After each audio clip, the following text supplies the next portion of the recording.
à Guanivé-Néclo. Déclaration liminaire. Les populations du Grand Aguanivé, dans la préfecture du Golfe, désavouent le préfet Melebou, la délégation spéciale et son président Aboka. Les fonctions du préfet et celles de la délégation spéciale ne relèvent pas du bon vouloir du prince. Elles sont régies par des lois de la République. Or, le tout-puissant préfet a choisi de fouler aux pieds tous ces textes dont il est censé avoir connaissance. Et par ce fait, il viole les droits des populations du Grand Aguanivé. La haine et le mépris qu'il nourrit envers ses administrés depuis sa nomination en sont les preuves. L'administration du préfet Melebou est caractérisée par des relations conflictuelles avec les chefs de canton, des menaces permanentes de destitution des chefs de village et de quartier, manque de courtoisie vis-à-vis des responsables politiques de tous bords, division du personnel de la préfecture du Golfe en pro et anti-Melebou.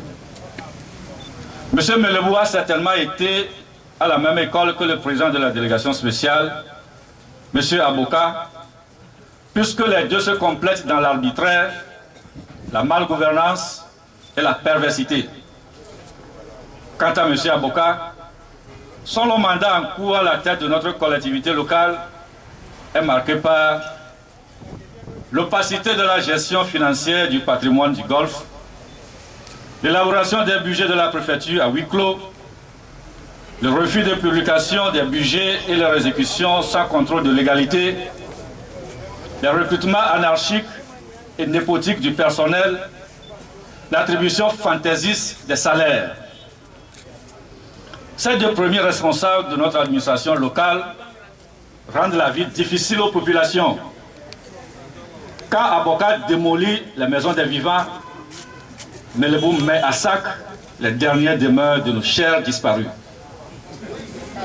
La profanation des tombes et la destruction du cimetière d'Apolébimeux au cours du dernier trimestre de l'année 2011 ont suscité de nombreuses manifestations de la part de la population ainsi qu'une vive réaction de l'ANC par sa fédération du Golfe Nord.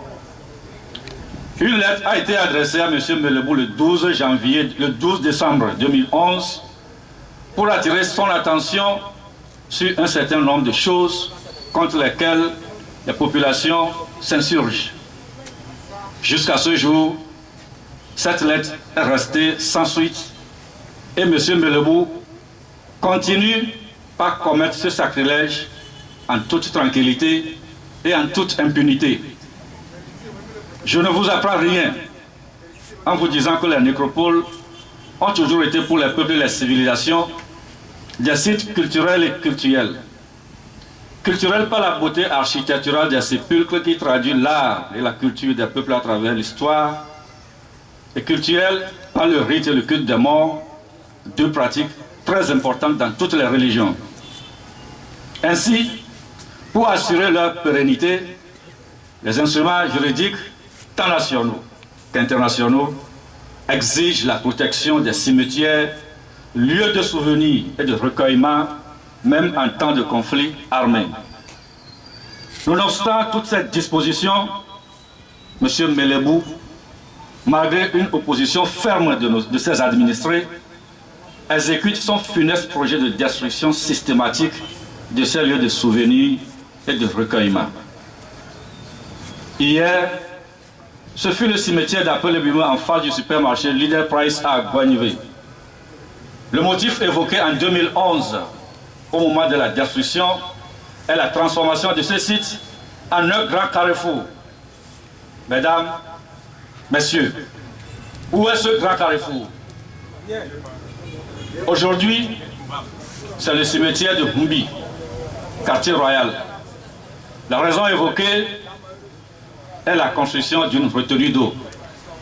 Or, les notables ici présents, les personnes ressources et les responsables des CDQ, je veux dire, comité de développement de quartier, affirme que ce projet n'affecte nullement le cimetière dont le préfet Melebou a ordonné l'exhumation des corps et des restes il y a quelques semaines. Demain, ce sera le grand cimetière d'Achanvé. Le préfet Melebou invoque les travaux d'agrandissement de la nationale numéro 1, alors qu'un contournement est possible, comme le cas des localités de Davier et de Tchévier dans la préfecture de Zior.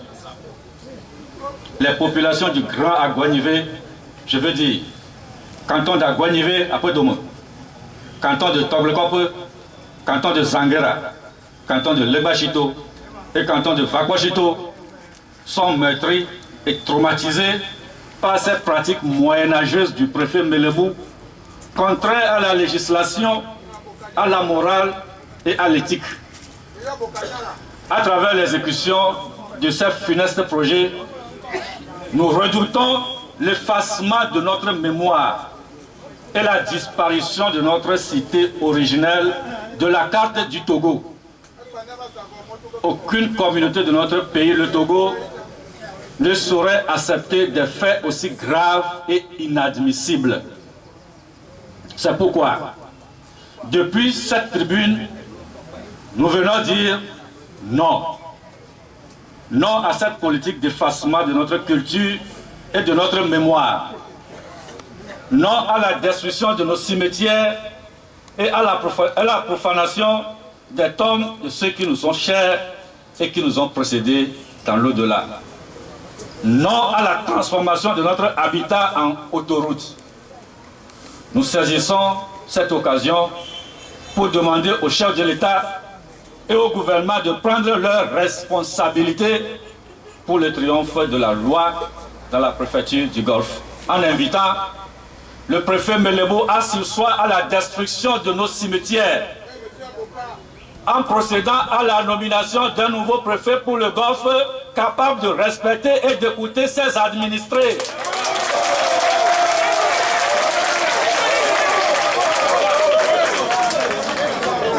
En organisant les élections locales et en érigeant tous les cantons de la préfecture du Golfe en communes urbaines qui seront dotés de conseils municipaux élus par les populations elles-mêmes.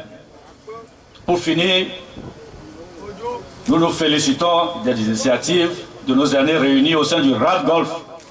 Entendez, Renaissance, Action pour le développement du Golfe, dont les démembrements sont UCAD, Union de la communauté d'Aguanivé pour le développement, BNC, notre communauté, GESAD, Groupe de solidarité d'Aplao pour le développement.